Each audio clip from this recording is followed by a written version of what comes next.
Season 2 of the PAX Hospitality Podcast is brought to you by OpenTable. Hello, PAX listeners. Welcome to another episode. This one's awesome. It's with the amazing legends at Stomping Ground, but it needs a little bit of explanation. So for those of you that are paying attention, you probably noticed this week that we released 2 episodes. It's going to be this one on video, and then there's an audio-only version. So the backstory to this is that we were really, really keen to record an episode with the boys at Stomping Ground. And so we did it, right? We did it last year. That was before we knew we were going to be doing all of this, all right? And we thought, cool, let's just do the audio. And at the time, we decided to do like a part 1 and a part 2. Life kind of got in the way. It was kind of crazy trying to do it that close to Christmas. And we ended up with this big block in between when we did the first part and when we wanted to do the second part. So in that block is where we also decided to lean on the guys at Poster Boy to do all of this and kind of go next level with the podcast in general. And so therefore we ended up with a part 1 that's audio only and a part 2 that is video. So we weren't really sure what to do with that. We weren't sure the best way to deal with it. So in the end, we just said, hey, let's just release them both in the same week. So if you haven't heard part 1, that's totally cool, right? This is pretty self-contained. You can listen to this episode as it is, and you're going to hear some absolute pearls of wisdom, some really good truth bombs, and some really, really practical information that's going to help you in your business. But that said, I still do recommend going back and listening to part 1 because it was just a straight up cracker, right? Absolutely amazing conversation. Again, you know, deeper wisdom, deeper truth bombs, just really good insights into what has helped these guys become such pillars of the community. So go back and listen. Hopefully you listen to them both. But yeah, otherwise, really hope you enjoy the video episode today. Last thing I'll say in the intro is, again, thanks for listening. We're loving the people that are reaching out to us. We're loving your input. So hello@pax.melbourne. Drop us a line. We want to hear from you. If you've got tips, if you've got things you're enjoying about the show, if you want to fight us on stuff, bring it. Right? Like, hit us up. It's been so good to connect with people in the community. Really hope you enjoy the episode today. Welcome again. Thanks, man. to a new space. This is a classic way to do things for a bunch of reasons because we did part 1, which, by the way, was awesome. I listened to it 2 days ago. Oh, yeah? Yeah, because I was like, oh, I should probably do that before putting this little run sheet together. Because before I listened to it, I was like, I cannot remember anything that what the hell did we talk about, you know? But what I did was I actually jotted down what I did remember from it. And that's what I thought was like the most important bit, just to kind of recap. Mm-hmm. Because what actually did stand out, even before I listened back to it, right? The things that did stand out for me that I thought were very awesome. And when I say that, I mean, I put on like my consultant hat and, you know, with taking away any sensitivity, look at you guys as another case, right? In all the cases I've read and go, wow, look at what you've done differently that most other people haven't.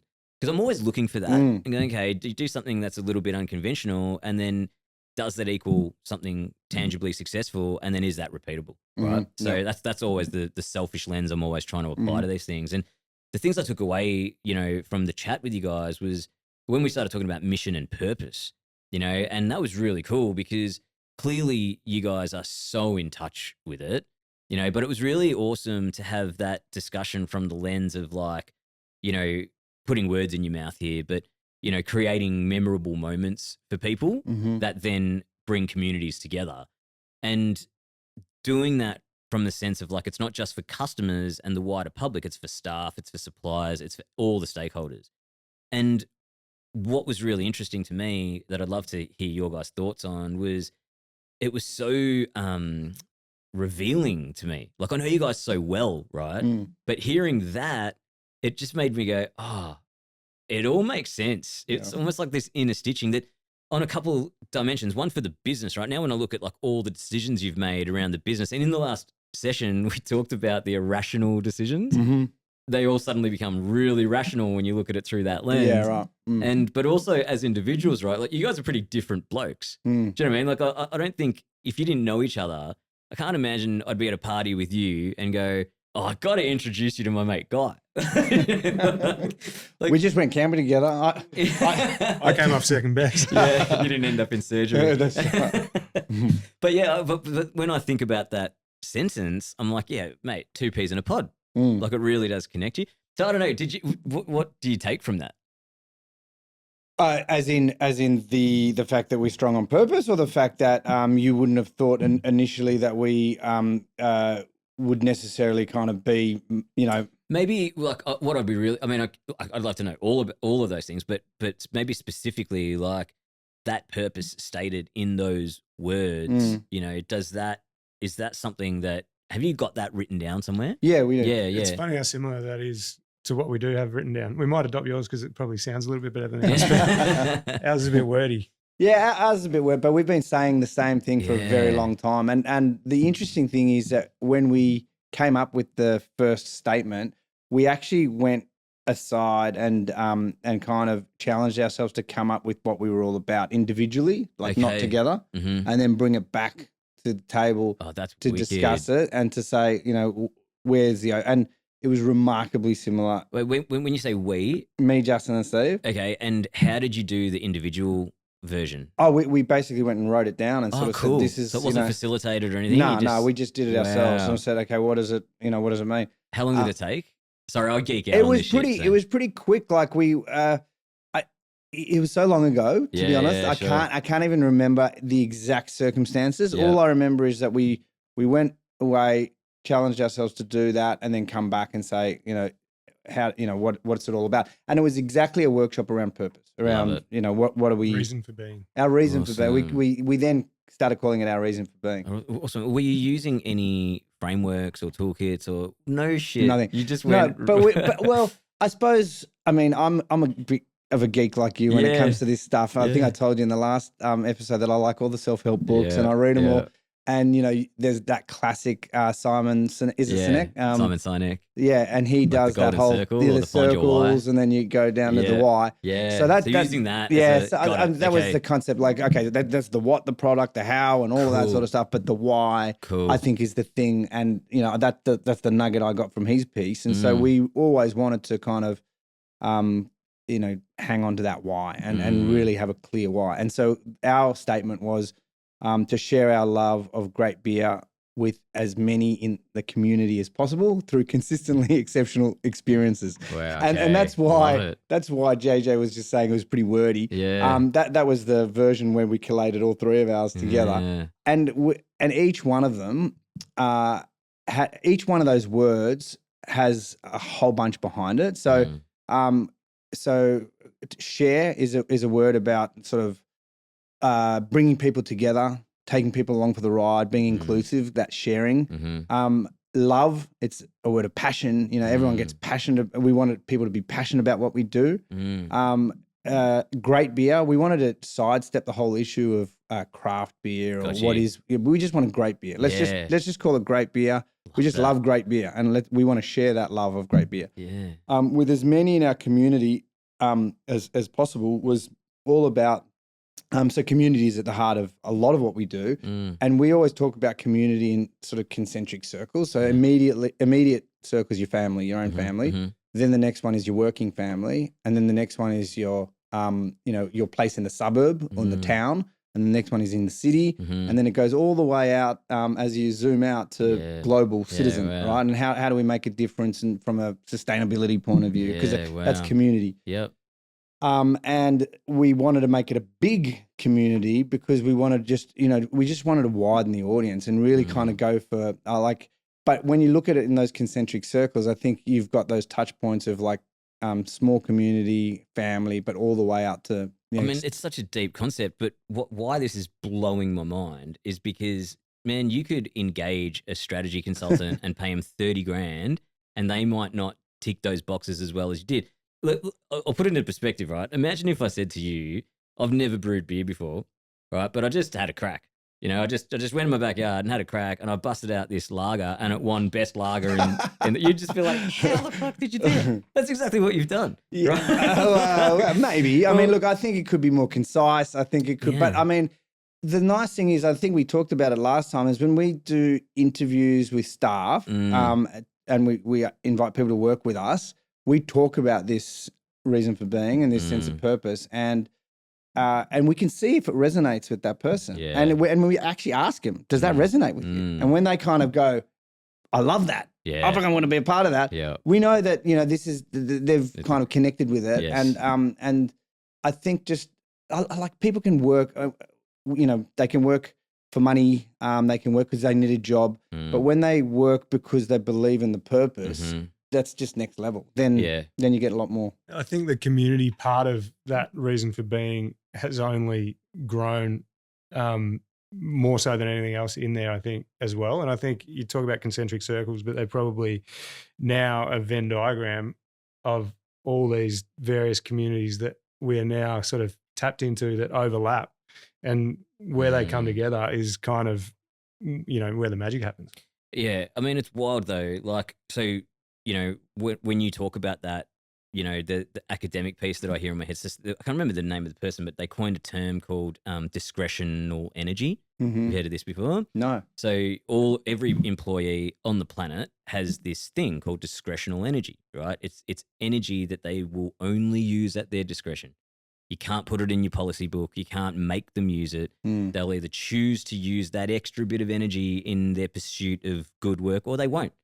Right? And the thing that it doesn't solve it completely, but it puts you on the right track to getting the most amount of people using that discretional energy is resonation with the purpose. With the purpose, Yeah. 100%. So if you don't even have that articulated, Yeah. you're just hoping for the best, right? Yeah. But then once you do have it articulated, the best place that I've ever used it is exactly what you're talking about in that first interview. Like, it's not like, often you look at interview templates and it's all about drilling the person, but to me, it's like you flip that and you start by going, this is who we are. This is our reason for being. And then you kind of see what they got. Absolutely. Yeah. And I think that's something that we've done for a long time now. It's almost, it's a part sort of sales pitch for us about what we're about and part sussing out what this person is going to be able to add to that. So rather than them just necessarily being a good cultural fit, what are they actually going to bring that's actually going to even improve the culture even more? Yep. And how do we put the onus on them to say, listen, our culture is not something that happened by accident. You're responsible for it as well. But just on that sales pitch piece, it's quite funny. Have you ever been in an interview where someone comes along and in the first 5 minutes, you know that they're just not the one? Yeah. And then you got to go, shit, I've got to sit through the rest of this 45-minute time slot. I sometimes try to just have a bit of fun with it. So we've got the code word. I probably shouldn't say here where you go. Right. So have you got any more questions for us? And that's when you know it's kind of yeah. But I guess we always see those as opportunity because you want to always treat people with respect. Yes. Even the people that aren't right for whatever reason.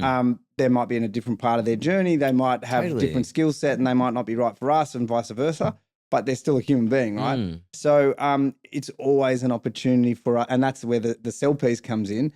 We know they're not going to work for us. We knew that in the first 5 minutes. Yeah. But here's an opportunity for us to make them feel good, to tell them what we're about, and hopefully that kind of they understand something about who we are and what we stand for. Yeah. And maybe when they're talking to someone else out in the wild, they can sort of say, oh, Stomping Ground's got this great sense of purpose. Do you also ever see it as an opportunity to maybe sway someone that is like probably never going to be swayed as like a free hit? As in to come to us or into beer, you mean? Or no, just to think about, like, say for instance, you've got this really clear purpose statement and you start the meeting with it, the interview with it, and it just doesn't resonate. And do you ever kind of see like, okay, I can use this time to try to get them excited about this purpose? Organically, they never would. I don't know. I'm not sure. I think maybe earlier. Right now, I'm kind of like, I've got things to do. No. Well, it's funny because I had this amazing privilege many years ago of working with this executive coach, and we did this similar thing around like the purpose finding stuff. I've done a bunch of them, right? And his one was pretty good. I really did enjoy it. And one of the sessions was, he called it like this guiding principle, right? So once you identify it, then you go and test ride it, and you go and test it in the wild. And then I'd see him, we were catching up every week. And he's like, cool, how have you used it and whatnot? And this really profound thing happened one day where I gave him my examples and he wanted an example of where I used it and where I didn't use it. And so an example where I used it was pretty clear cut, right? I'm like sitting down with one of my direct reports and we both get along amazingly and blah, blah, blah. And it was all really easy. And then there was a time where I didn't use it was when, I was in a meeting with one of my peers, like someone else in the sort of exec suite. and we never got along, right? And I did not, enjoy working with this person, and I just didn't bother trying to, apply this principle. And maybe for context, the principle I was working with was like building success and selflessness in equal quantities. Mm-hmm. That was like this temperature check I'd use in every meeting to make sure I wasn't just too far on the success mode. But then I gave him this example. I didn't use it in that meeting, and he was like, "Okay, tell me why. Why didn't you?" I was like, "Because you know what, just couldn't be fucked, mate." And he's like, "All right, but let me tell you something, right? Like that opportunity, right? When you were talking to say direct report, that is just like kicking a goal from 10 meters out, straight in front. You just do it all day." Right? Goalie's blindfolded. Yeah, he goes, but this one with that other person, that's like on the boundary line, getting tackled, out of play, kick it check side, like Joe Danaher style. And that's, so you should be using those opportunities to really see how well you can. Like that's the best place to test your purpose is in a more hostile environment. And it always really stuck with me. So I feel your pain, right? When I'm in an interview and I'm just like, okay, this is just not the right person. Sometimes I have used that time to try to see how excited could I actually get this person about the topic. And it never usually works. Now I just actually am really upfront with them and go, hey, listen, I don't think this is right for you because of these reasons, and then, end it short. But yeah, anyway, interesting very interesting. I also wanted to point out that what's crazy about the way that you guys put that together and like I said, I don't think you could have got someone to facilitate it better than what you did. And even just the concept of like the concentric circles, right? Like, sometimes people use this thing called the why, the 5 whys, because they say that once you understand your purpose within 5 whys, it should get you to, this is how we change the world. Right. So it's kind of a version of what you did there, but it's actually a lot deeper than that, right? So this is a fucking risky tangent, but do you guys meditate? I have done. Right now, I probably should do more. I do enjoy it. I got this great tip once when, you're talking about specific meditation of like mindfulness, right? So you sit down and you close your eyes and you try to do the mindfulness thing, and what instantly happens is your brain's going into overload, right? And one of the things that this person taught me as a technique was to do this zoom out. So start by just imagine you're floating above yourself, looking down on yourself in the room. Then you float a little bit higher and you can see the whole house. I've done that exercise. It's awesome. Yeah. It's so good, right? You end up getting like Google galactic Earth. and like Google Earth. Yeah, it's very cool. And then you're so detached, right? And you're just suddenly connected with the universe, and it's really fucking cool. But you kind of, to do that in a strategy session is pretty dope. Yeah, right. Like I love that you did that. Okay, so the other thing that really stood out to me that was like, okay, you guys have definitely done this differently, is what I would call, in specific topics, were culture and governance, and very different functions. But what they had in common for you guys in terms of the journey thus far is that you built these disciplines and processes into those functions of the business where success became a real key driver from those levers, from what I could tell. And what's different though is that, there is tons of literature out there that clearly states, right, if you invest early in those areas, it's clearly correlated with success. Right, but I don't think you guys read those papers and then implemented it, right? Like you didn't read it, but I think we had some experience with it, as in we had it, having been involved in other organisations and seeing how people processes were adopted and being used, and the impact that had on culture and therefore success was something that we had seen firsthand and said, we'd like to do something like that because we can see the benefits of it. And I think that the success is the outcome. The driver is the investment in that earlier. Yeah. So could you just do just in case there's someone watching this that didn't listen to the part 1, just a quick couple of sentences recap, like those subjects of governance and culture, like how you did invest in those early and why? Yeah. Well, I think, from a cultural point of view, from the beginning, it was a topic of conversation within at sort of executive level. Yeah. And it was something that was important that we got right. And we, in the early days, had a few cracks at it before, like even sort of Local Taphouse days before Stomping Ground had even started. We'd had cracks at performance reviews and these sorts of stuff.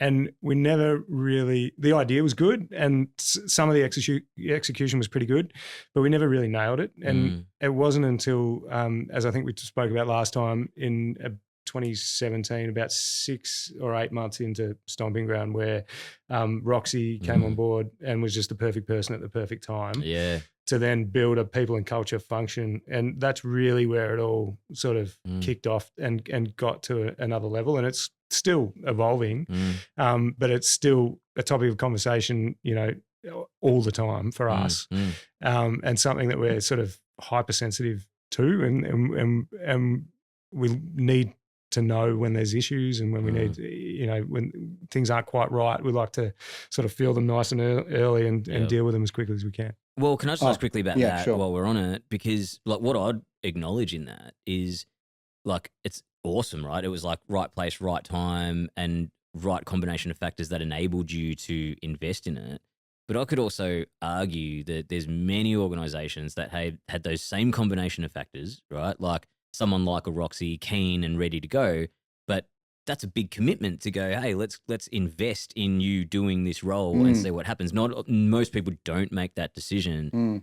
Go for it. I think one of the key things for us was the belief that we still hold that attracting and retaining the right people is crucial to the whole game. And if you look at the cost of investing in a people and culture person, and then you look at the improvement in retention and the fact that you need to do less recruiting and less training and all this sort of stuff, it starts to make sense really quickly. Yes. That's exactly, and that was the brief to Roxy. Right. The whole function existed to attract and retain the best possible talent to build a high performance team. Wow. It's so functional, but it's also like, you know, when you actually zoom out a little bit and you go back to that purpose statement, the reason for being, how could you truly and authentically execute that without this investment in people? Well, that's right. Pretty and obvious. They go so hand in hand. Yeah. And in fact, the other way around as well. Like Roxy was always sharing, like on the top of every performance review, there was a reminder of what our I love that. Our reason for being was, and in fact, all of our the matrix of performance criteria borrowed their things. Like, what are you doing for community? What are you doing for culture? What are you doing for development? I mean, there was all of these different things, but they all tied back into our sense of purpose. So good. That's elite, dude. Like, that's amazing. And then what about on the governance piece? Like, quick recap on that. So I mean, that again was something that happened more like right place, right time. When we started Stomping Ground, we brought in an external investor for the first time. Yep. And that external investor is Mike. He's our founding investor, still our key investor. And he came from the bigger end of town. He'd been in private equity for a long time. Okay. But came out to Australia and started to do what he was doing at the big end of town in New York, but on a much smaller scale here in Australia for himself. Okay. So rather than talking about billions of dollars with institutional funds, he was using his own funds and doing it on a sort of small to medium enterprise sort of level. Right. And he was used to sort of sitting on boards, and he was used to the governance piece. And so when you've got an external investor, I think getting your back of house, so to speak, the governance piece right is important, because you want them to have faith and trust in what you're doing to kind of pave the way for them to invest more when the time comes, to know that things are, are clean and done by the book and all of those sorts of things. So he introduced the concept of board meetings, and we had board meetings from the get-go once a month. Amazing. But also it's been a journey. And like we didn't get it right from the beginning. Like our reports have got better. They've become more refined.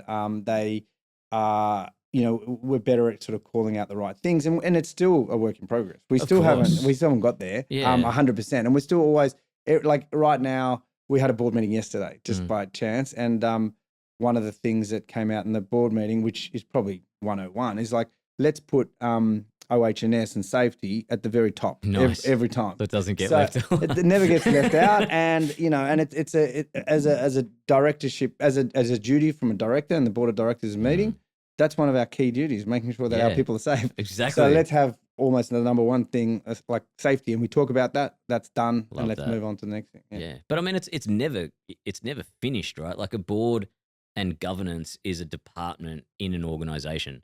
So it's not an app that you just plug in and then it just does the same thing over and over. No. It's a department with people that are serving a purpose. It's like saying, our kitchen's just sorted now. Like we just put the right menu in and now it's always needs tweaking. And I think that's sometimes what people mistake when it comes to a board and when it comes to governance in general, is that they don't view it as the way that I would build my kitchen team or the way that I'd build my front of house team or my wholesale department. That's another department. You got to build it and you got to manage it. And it seemed like the way that you guys have done it is pretty, intuitively or not, it's pretty fucking textbook. And one of the things that we did chat about a little bit, and we kind of got close to it, but I don't think we went explicitly into it, but keen to chat about it today, is just the idea of like decision fatigue, and when you're an executive, right, and you're at the forefront of everything, you've got to make every single decision, right? And just on a day-to-day basis, that can be pretty draining, but when you think about it, on top of that, you've also got to make organizational decisions, strategic decisions, compliance decisions, like all of these things. And you're just on your own, man, you're going to be cooked after 6 months, right? Yeah. Like we're just having that structure in place where it's like, okay, I've got to take everything I'm thinking and everything that's happening and I've got to report it to a group of people that are at least 1 degree of separation outside of the company. Yeah. It changes that whole... It's interesting because I think the way a pure board should work is very mainly around the strategic decisions and then operational decisions. If you've got the sort of the manifesto or the license to go and do should really be done at the exec level, very much so. Our board kind of because it's quite small and quite hands-on, it kind of is a bit more hybrid. So it gets involved both on the big strategic decisions, but then also a bit more on the bigger ticket item operational. Yeah. Well, is there? I can imagine there's many benefits to that for your specific circumstance. Is there any costs to it, do you think? Yeah, I think sometimes we spend too much time on operational stuff at that level instead of strategic. Yeah. But at the same time, we're not a big corporate, so we appreciate the input on the operational side. And I think, Mike appreciates the insight into the operational side as opposed to just staying at the strategic level. Sure. Yep. Yeah. Awesome. Well, yeah, I mean, those were 2 really big standouts for me. It was like that conversation that we had around the purpose stuff was great. Like I said, I geek out on it, really enjoyed it, but I really liked how we got there because I don't know if you can remember this or not, but I think I started with you, Guy, about on an individual level, like what drove you to make all these irrational decisions. And you quoted Robert Kiyosaki and Rich Dad Poor Dad, or Cash Flow Quadrant, one of the 2 books. Yeah. And you were saying that was what you wanted to do. You wanted financial independence, but then we were pissing ourselves going, what a bad way to go about that. That's right. But then we kept pushing on it, and then that sort of really came to the surface. It was pretty awesome. So I guess like I said, it's so, that was probably my best attempt at making this part 1, part 2 as not disjointed as possible. We'll see when it's You're probably going to have to delete that whole section because it's just a repeat of the last section. No, I think it'll be good. And I think there's also, it's trying to figure out because there'll be a bunch of people that probably don't listen to the audio one and they just watch the video one. So I think we're okay, but I think now what's exciting to me is where does the conversation go from here? Because when we were wrapping up last time, I was like, I've still got all these questions and we didn't get through them. And you're like, it'd be good to talk about brand and a bunch of other things. So let's just crack on with that. Let's do it. So my headlines are like brand, customer experience, and strategy. And then I got a bunch of like questions within that. So do you want to just fire through them? Yeah. Absolutely. All right, awesome. And then if you think of anything you want to add to the list, just shout out. And yeah, pretty high likelihood we're going to stray from these topics a fair bit. No doubt. Yep, which is totally cool. All right, so brand, right? First thing that really like intrigued me is you guys have accrued some pretty awesome brand equity, right, in your brand. And I can say that as a person who was a loyal customer. Like when I was drinking beer, I still am loyal, right? But when I was drinking beer, like I would never shut the fuck up about you guys. And, so you've got all this brand equity. Is it something that you actually measure or how do you manage that internally? JJ? We measure brand equity. The answer's no, we don't, but we should. Okay. Yeah. Have you got how do you measure it? No. Yeah, I'll send you a book. Yeah. We I think from a brand and marketing point of view, we are like the rest of the business, we're still evolving, but we are getting better at measuring things.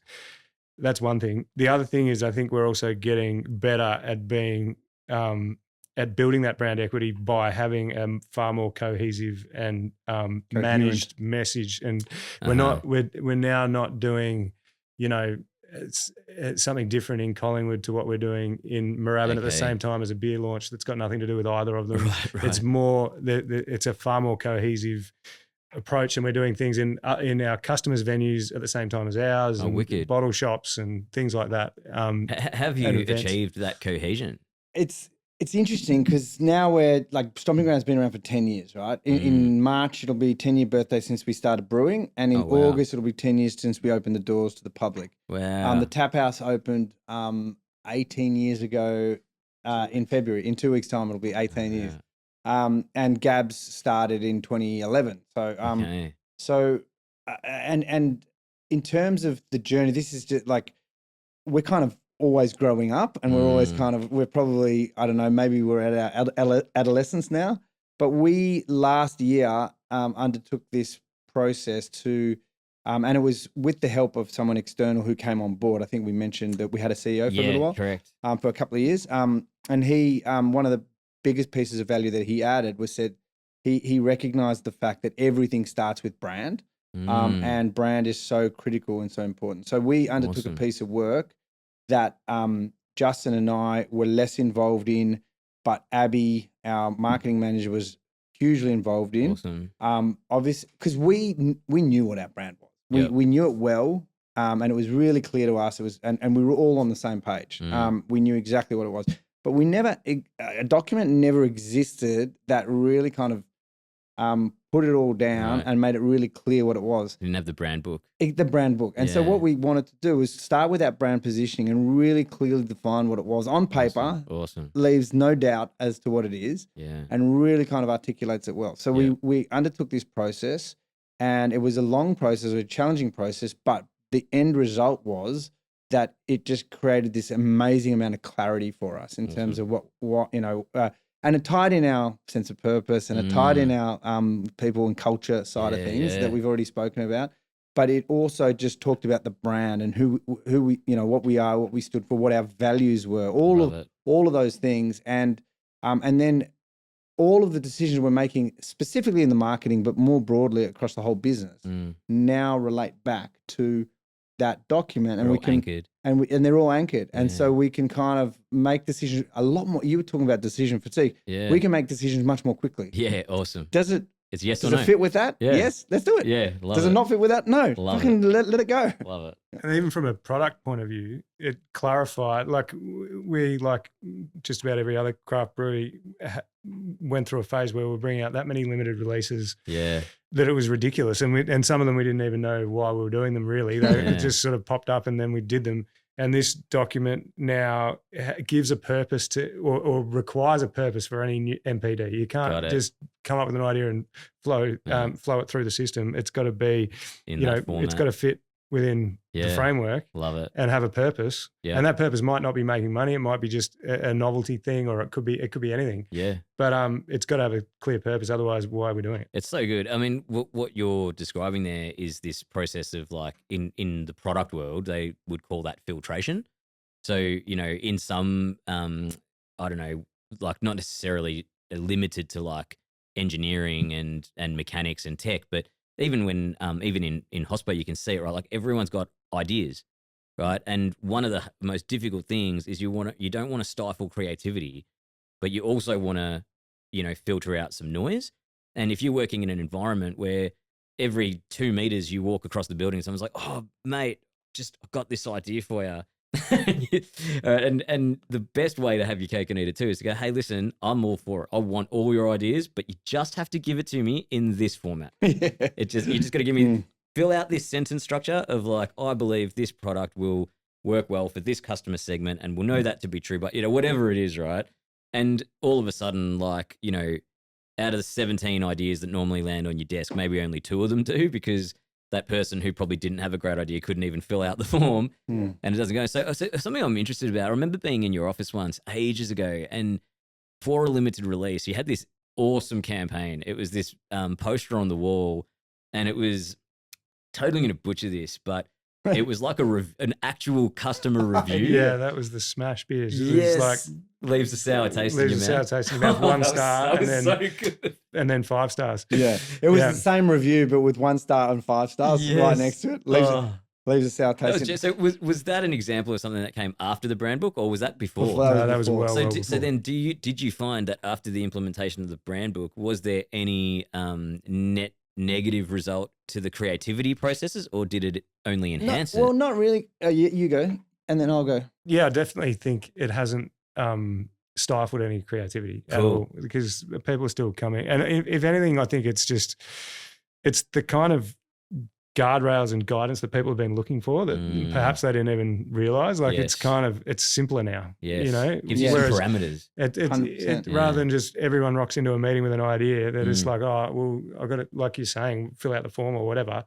There's a bit more thought that needs to go into it, and therefore it I think gives people some comfort more than anything else. Yeah, and I think also, like, I'm not a marketeer, but I've learned a lot about marketing over the last however long just by living and breathing it, I guess, and we're a consumer brand. One of the things that I've learned the difference between is like the brand and the creative expression of that brand. Right. So the brand is the brand, right? And we've defined the brand. We know what the brand is, etc. Now, a certain campaign can then come along and have a creative idea that highlights some attribute of the brand or kind of connects the brand with consumers or cuts through some way, shape or form. That's the creative expression of the brand for advertising or for whatever the case may be. And so that creative can really come from anywhere, from an agency, from from an advertiser, from someone within the team, whatever. But having that clarity of what the brand is just means that when the creative comes along, you can assess it so much more clearly because that creative, yes, that's bang on brand, or no, it's not. In hospitality, you plan for a full house, but no shows still happen. Regulars walk in and go unrecognised. You're running blind on who's actually coming through that door. OpenTable gives you the visibility you're missing. Guest profiles so your team knows it's Sarah's 3rd visit this month. Real-time insights so you're staffing smart, not guessing. Automated confirmations that help reduce no-shows. The result? Help to fill more seats. Service that feels personal and a team focused on what they do best. Learn more today at opentable.com.au/restaurant-solutions. The next question I'd love to ask you is about building loyalty in your customer base, and what are the things that you've actively done to do that.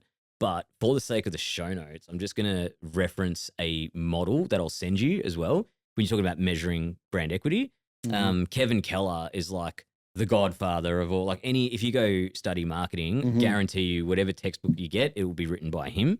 Kotler and Keller are the guys, right? So he had this sick model called customer-based brand equity. And it's just this really wicked diagnostic that shows there's a few vertical and horizontal kind of dimensions to it, but guarantee go into the next marketing meeting you have and walk through that model together as a team, and you'll just be like, oh, there's our marketing strategy for the next 6 months. It's really, really good. Yeah, right. So I'll chuck it in the show notes as well, because I think a lot of people would find it quite useful. But back to the loyalty in your customer base, what are some things that you could point to that you've actively done? Every time it's a hard question, I just go like that. Yeah, I know. Just while you gather your thoughts, I've picked that up. Loyalty. I think one of the things that we've spoken about from the beginning is authenticity. Yeah. And I think I think people can see through anything that's fake and faux and whatever. And I think a lot of the loyalty that we've been able to build with our wholesale customers and therefore consumers and consumers in our venues, I think has come from just being genuine and having and building great relationships that we, continue to sort of maintain and put time and energy into. It's not just a transaction. We're not just flogging beer to whoever. Yeah. And it began in with seeding the beer in the best places we could possibly get into in 2016, 17. They were handpicked, those places. They weren't just for it wasn't just anyone who'd buy the beer, they could have it. And so that, I think that has just sort of slowly but surely built on itself. Can I just test a rumor here? I don't know if I could be way off. Do you remember in the, I want to say 2017 grand final when Richmond won for the first time, like in whatever, that whole story? Did one of you guys put kegs in your car and drive to Swan Street? Yeah, to deliver the beer? Union. Yeah. Because you knew they'd run out of beer? Yeah. That's amazing. I mean, that's building some pretty amazing loyalty. And that's the Union. That's the Marquette Lawn Boys. Yeah, those guys. And who continue to be, one of our best customers. Yeah, Yeah, we love them, and we've had there's a good story about that as well, actually. Our very first rep on the road was Cass, and she, before she had her license, her Australian license, she was getting around in the north on a bicycle with a backpack. And we weren't packaging beer yet, so we had it in a thermos. And so we'd bought these thermoses and we had a few different beer samples. And of course the riding around kind of gets a little you've got fizzy beer in there. And we had a meeting with the Marquis of Lawn, and it was Cal, who's one of the owners of the group. And we ended up being about either 15 minutes later, half an hour later, I can't quite remember. And because for whatever reason, it was me and Cass, and we showed up there, and we had these thermoses. We didn't even have business cards, so we were writing names on the back of a coaster, saying, Awesome. And so he was kind of not very happy that we were late, but he said, "Okay, you've got 10 minutes." Wow. And we sat there, and we opened it up, and it fizzed everywhere. And he poured it, and he tasted it, and he went, "That's actually really good." Oh, wow. He goes, "Give me 2 kegs," and it was like our first sale of IPA ever. And he goes, "I'll have 2 kegs of that." And Cass and I just looked at it because we've been doing the rounds and have been quite hard. And he just went, "Yeah, I'll take 2 kegs." And we thought that was the quickest sale we've ever made in our life. That is unreal. And so that relationship actually started from there. So the Union House is owned by that group, and so is Mount Erica and the Marquis of Lawn and all of the. So they're a great story. And we've you were talking about loyalty. I was going to say that there's a lot of different layers because we have. The people that interact with us are on a lot of different layers. So we've got consumers that consume our beer from venues or from bottle shops, but also direct to consumer. Then we've got customers that walk in the door and buy beer over the bar and buy food, etc. We've also got customers who are pubs and outlets, and each one of those groups of people behave slightly differently. Sure. So, and I think it actually weirdly comes back to tying into that sense of purpose. If you kind of know what you're about, how do you build loyalty? You live and breathe that sense of purpose. Yep. And that resonates with your customers, your consumers, with everyone, and that builds that loyalty because that's the authenticity that JJ was talking about. Yeah. It's real. It's shared values, and when you take kegs over to the Union in Richmond when the grand finals when Richmond's in the grand final, that builds loyalty because they know that you go above and beyond, and you don't do it to build loyalty, you do it because your customer needs kegs. And it's like and so you just do that. And I love that. And I think we're still doing stuff like we haven't waned on that front either. Like we still go to the Tap House in St Kilda on the Tuesday of every month and hang out with the Ale Stars, which is the beer appreciation group that we started 18 years ago. And we're still there once a month hanging out with those guys. And some of them have been, Stars? Yeah. And sounds like an indoor soccer team. Yeah. Some of them have been going there. You talk about loyalty. Some of them have been attending Ale Stars for 18 years. Wow. And have been members for that long. And so they're awesome. And they get perks as well. Like when we had Gabs and owned Gabs, they get free tickets to Gabs, they've got their own mug with their number on it, and they've got their own locker at the Tap House. That is awesome, and that builds loyalty. Look, they're great. They're just a great bunch of people, and that really care about our venue and our beer and all that sort of stuff. I mean, I just all of that. The thing that I just really heard is like the thing that builds loyalty is authenticity to your purpose. Yeah, like how can you go wrong? When you just do that. I've got a couple of questions here. I feel like this question's a bit buzzy. Do you think punters buy the beer or do they buy the story? Come on, JJ. I think it's a bit of both. I think it has to be a bit of both. I think the story can elevate the beer beyond what it would be otherwise. But the beer can't be shit either. because they're not just going to buy the story. Got it. You can't be there needs to be some type of balance between those two factors. Yeah, and I mean, and the beer is part of the story as well. So you can't. I think they're inextricably linked, really. Yeah.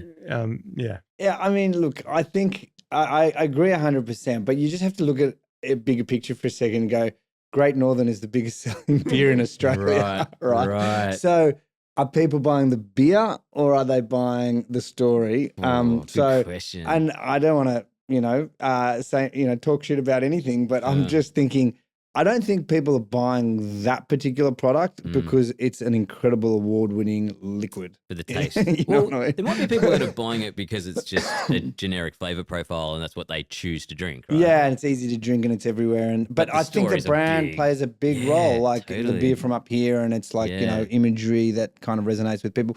Plus maybe, the mid-strength factor. There's a whole bunch of stuff, but I think the beer, if it wasn't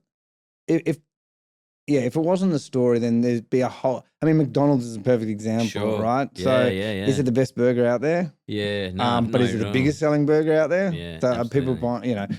So there's definitely elements of both in our little neck of the beer industry. Yeah, I think if the pendulum probably swings a little bit more towards the product side, and and I think that's why craft beer had such a massive growth for such a long time, is because people were sick of just generic shit and they wanted something with a bit more flavor and a bit more story and and a bit more reality and authenticity behind it.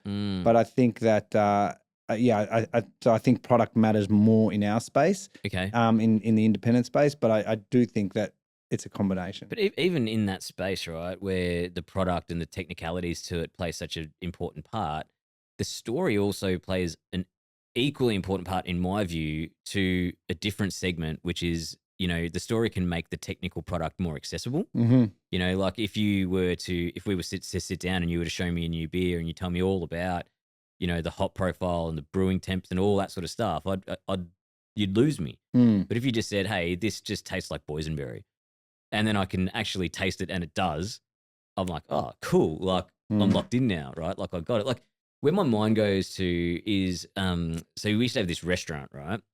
And I used to work on the floor there, right? Like I was actually running it, and I'm a really bad waiter, and I know nothing. You get about chatting wine. too much. Yeah, exactly. Forget about my section. But I also know nothing about wine. But obviously, in a restaurant, you got to be selling a lot of wine, right? And the wine that I sold the most of, right, was from BK Wines in South Australia. And the only reason I used to sell heaps of it was because when I'd give people the wine list, I'd tell them about him. Yeah, and the story I'd say, it's like, man, this guy, look at his Instagram profile. He literally just builds skateboard ramps and makes wine. He just skates and makes wine. That's all he does. And everyone's like, I'll grab some. Yeah. Nice.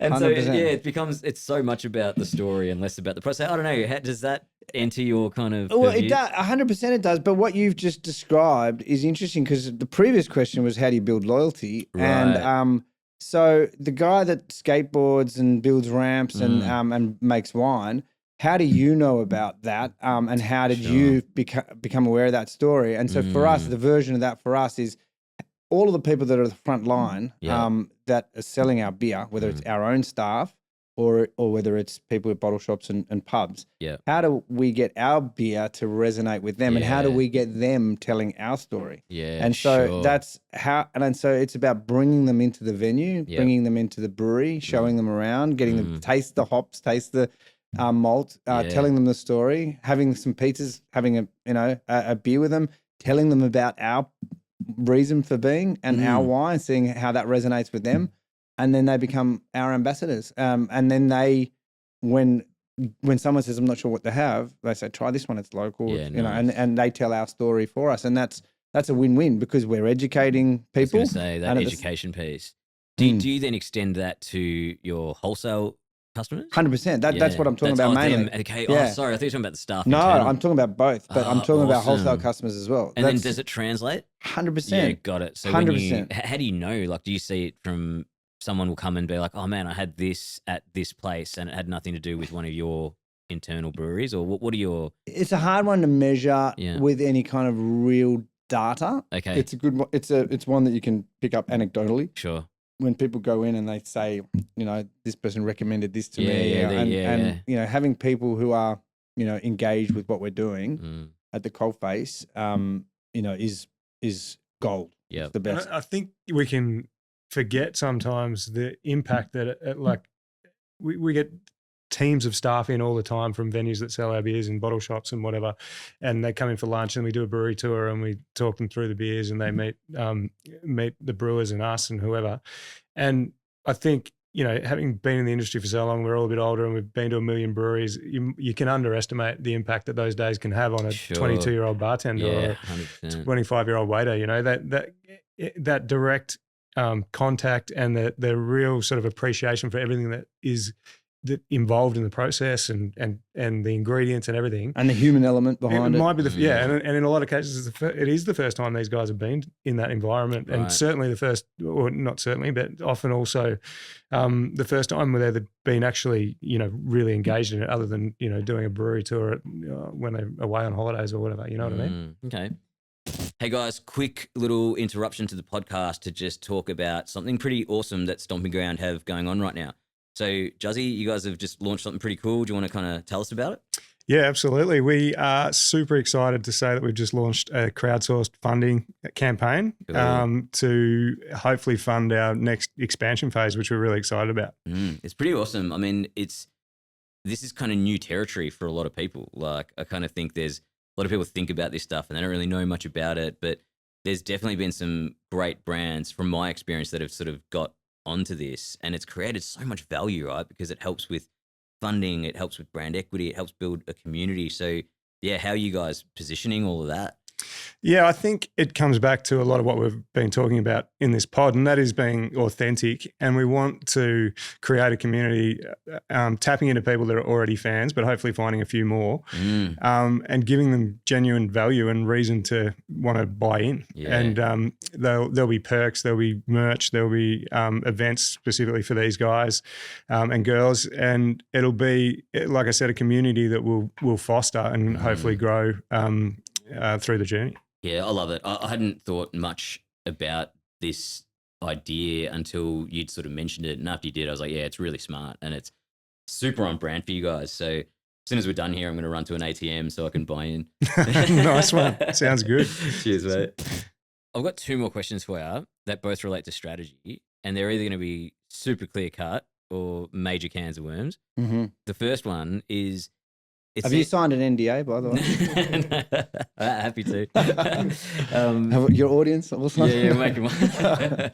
I was just going to ask, right? So kids today seem to be drinking a lot less alcohol and or none at all.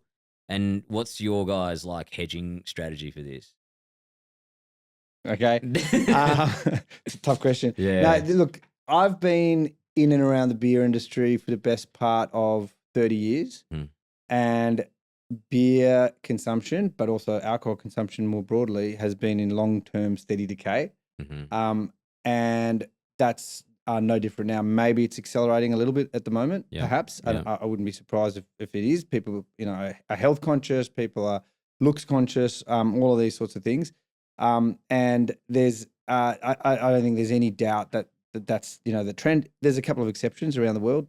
Asia and Africa tend to be bucking the trend, but the rest of the developed world tends to be in decline from a consumption per capita. But Asia and Africa increasing less mature markets, and so they're still growing. So China are becoming bigger consumers, obviously, and Indians are becoming bigger consumers, and also Africans are becoming bigger consumers. Interesting. Going to say the ever-growing middle class in those parts of the world where previously they wouldn't have had access. Okay. They now have, and they've got the means to pay for it, and so they're away and racing. Yeah. And this is actually something that I think about a fair bit. Like, do we have a hedge? I mean, the only tiny bit of hedge we have is the non-alcoholic product that we have, products, I should say. But aside from that, do I believe that there's enough growth left in in the market for us? And my answer is 100%, because I think that when used responsibly, there's always a place for it. Yeah. And I think that, some people decide not to, some people, that's absolutely fine. We've got non-alcoholic beers as well. But there's also the trend towards they call it no alcohol or low alcohol, and that's a growing segment of the market. So we want to be playing there as well. Yeah. And then aside from that, it's also people making choice of it's quality over quantity. So the quantity might come down, but that's not necessarily a bad thing for us because they might choose to not have 5 beers; they'll only have 2, but they'll make those 2 better beers. Yeah, and that's where we hope that they choose us instead of anyone else because we've got great beer. Yeah, and so we're still pretty small in the big scheme of things. So in Victoria, we might be maybe 1% of the market if we're lucky.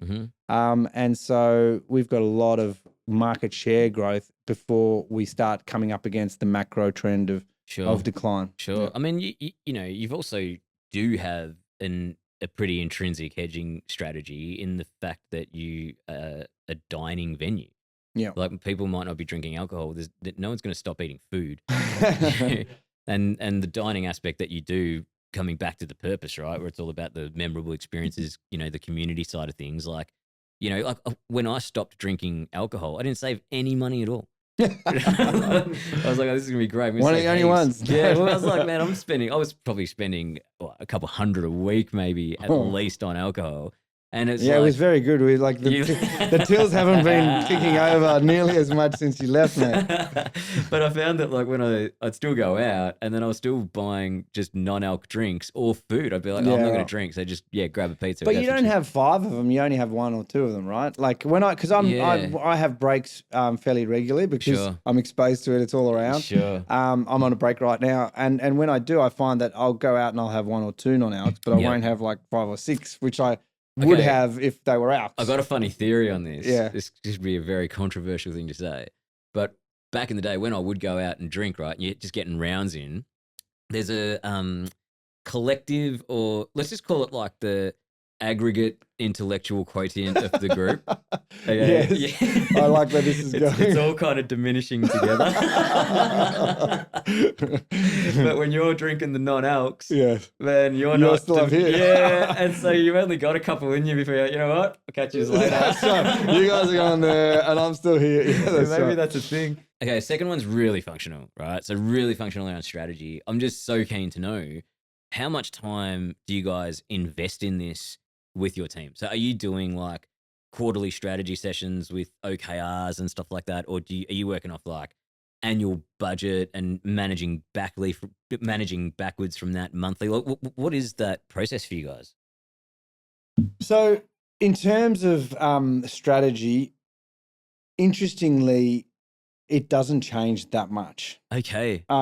It's been relatively static for us. And then it gets tweaked, annually. Okay. So you're working on an annual cadence? Yeah, at best. Wow. And then even like, I don't think our strategy is remarkably different today than it was 10 years ago. Wow. From a strategy point of view. Okay. From a tactical point of view and from an execution point of view and an operational point of view, that changes all the time. Right. That changes how we're going to do this and how we're going to execute. Mm-hmm. But in terms of the bigger picture strategy, we're an integrated business that has hospitality at its heart, as well as a consumer, beer brand. Those and how do we create an exceptional experience at our venues that drives the brand and it makes it resonate with consumers, and growth is about doing more of that. Righto. So it's not really that groundbreaking from a strategy point of view. Sure. I mean, there are always nuances and there's always sort of tweaks, but what I'm hearing there is like the template, as it were, or the 1-page plan template doesn't really ever change. The components are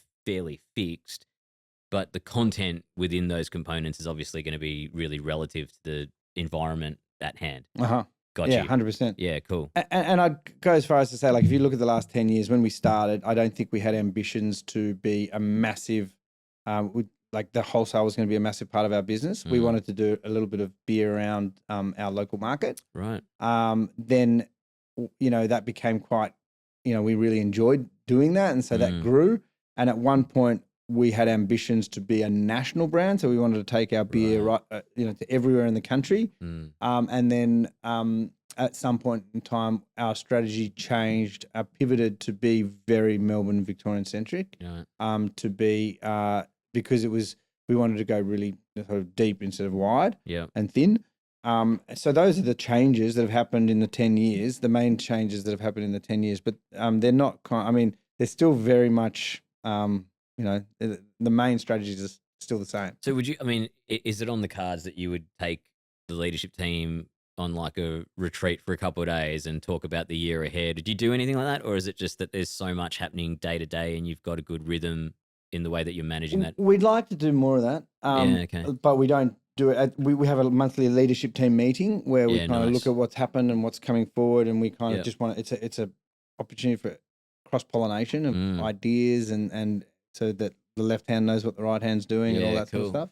But I think it is essentially an annual cadence in the sense, and then we manage it weekly and monthly. Mm-hmm. But because we'll start working on FY 27 budgets soon, and the implementation process or the rollout of those budgets, not just the rollout, but the input into them and then the execution of them, and then the ratifying of them is kind of the annual strategy sort of period as well with the leaders. And we map out what the year's going to look like and why, and what we think, what major levers can be pulled to improve on last year and what areas are we focusing on, those sorts of things annually. And then we look at it weekly sort of at one level and then monthly reporting. Awesome. It's very good. Like that's a very good way to do it. Yeah, it works. It works for us. It hasn't always... we've had years where we've been rolling out budgets, 2 weeks into July and things like that. But we are getting better now. We're getting better. Yeah. Slowly but surely, we're getting better. Man, I reckon we did an amazing job of staying on script today. Hey, well done. Must be new year. New. But I was gonna say, as we close this out, like I'm a little bit conflicted because, oh man, I feel like, without even realizing it, like you guys are such an unreal like example of like business and how to bring really, really proven, well-known academic concepts into practicality it's almost like a seamless way, right? Like from my perspective. It might seem like that from the outside. Don't get me wrong. I know there's a lot of elbow grease and a lot of trials and tribulations, but but at the end of the day, like that's everything, right? So it's the result has to speak for itself. And, without putting too much mayo on it, if you guys were hit like a 70, 80 mil revenue point, you would probably be a really good case study in any business school on the planet. So maybe we should work on that. Yeah, okay. Well, that's our plan. That's where we want to get to. Exactly. So maybe that was in the first 10 years strategy. But what my point is that like I feel like, we could almost do 7 episodes of this and it would just be so useful for the hospitality community. So let's check in once a year. I think that'd be great. If you're not bad, if you're up for it, I'm totally down. Christmas special. Christmas, New Year special. New Year special, Christmas, New Year. Now, look, hopefully, when we do chat in future, we can talk about any kind of major changes because we've got really exciting things coming up and we'll have some more things to talk to you about in the near future. But awesome. So watch this space. It's going to be a big year for us. I'll hold you to that. Yeah. Awesome. Thanks for doing it, guys. It's been a pleasure. Awesome. Thanks for having us. Yeah, loved chatting about it. Loved talking about all this stuff. So awesome. Thanks. Cheers, boys. Cheers, mate. So that was wicked. Right? I just absolutely love that conversation with Justin and Guy, right? You can just get the sense that super authentic, super humble, and what they've done, for our industry is so incredible. And the fact that they're so open book about it is, it's not surprising really. So I loved hearing about the purpose. I really loved hearing about how they put that all together. And yeah, I think there's just some really great lessons in there for everyone. So hopefully you guys enjoyed it. Give us your feedback if you have any notes on it, if you thought anything resonated in particular, or if there's things that you heard that they were doing that you want to do and that you're struggling to do, hit us up at PAX, right? That's why we're here. So hello@pax.melbourne. Reach out anytime. We'd love to hear from you guys. We'll see you on the next episode.